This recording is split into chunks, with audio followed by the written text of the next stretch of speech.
How to pick a wine. Have you ever stood in the wine aisle staring at dozens of bottles thinking, I have absolutely no idea what I'm doing?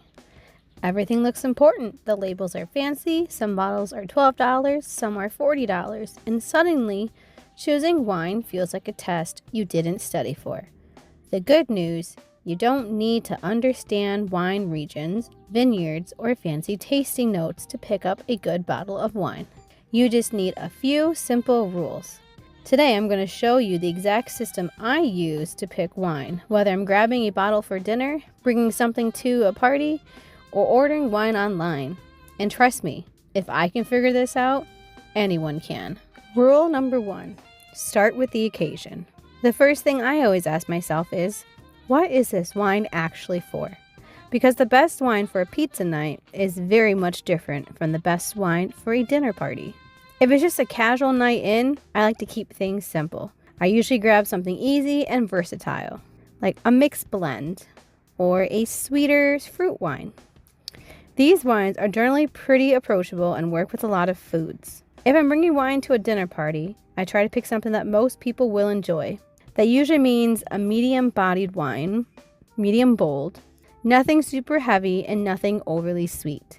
And if it's a celebration, now that's when the sparkling wine comes out, a Prosecco or a champagne-style wine, just to make the moment feel just a bit more special. So, before you even think about labels or prices, ask yourself the one simple question: what job does this wine need to do? Once that you answer that, half the options disappear almost immediately. Rule number 2, be honest about sweet wines versus dry wines. This one took me a while to figure out. For the longest time, I thought I was supposed to like the big, bold, dry wines, which you can. But honestly, I enjoy smoother, fruitier wines a lot more.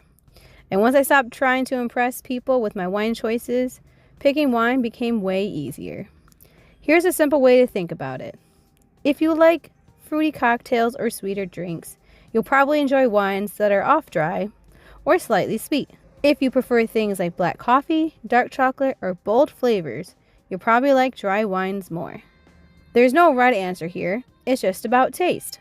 So you can like both a sweeter, fruitier Concord or a drier red Malbec. For more examples of the sweeter styles, you have Moscato, Riesling, and a sweet rosé.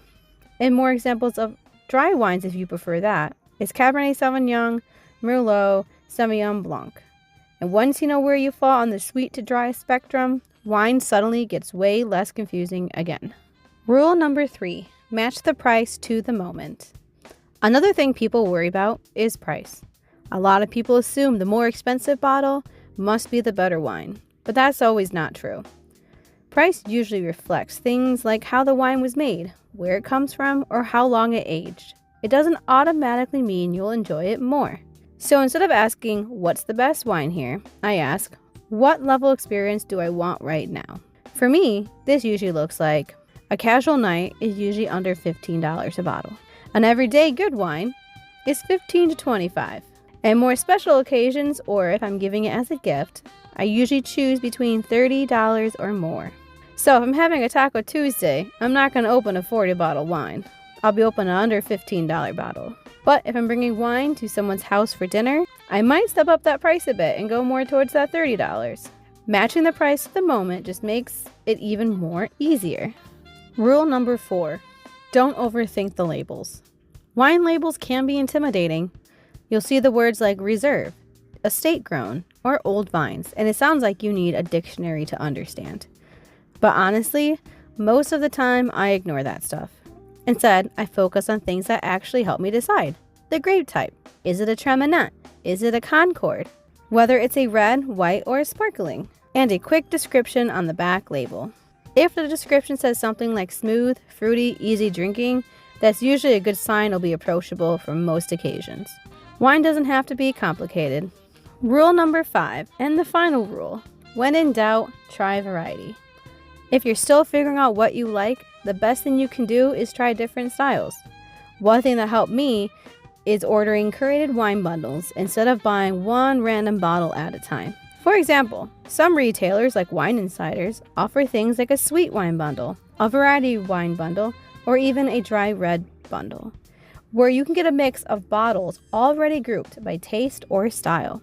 It's not the only way to buy wine, but it's a convenient way to explore different types without standing in the store trying to decode labels. And having a few bottles at home means you can just open whatever fits the moment at the tip of your fingers.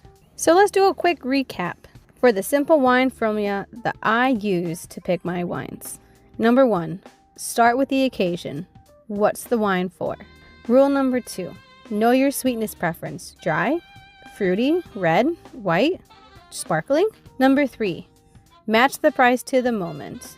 Number 4, ignore confusing labels. Focus on the grape and the style. And the last rule, number 5, try different wines when you can. That's it. You don't need to be a wine expert.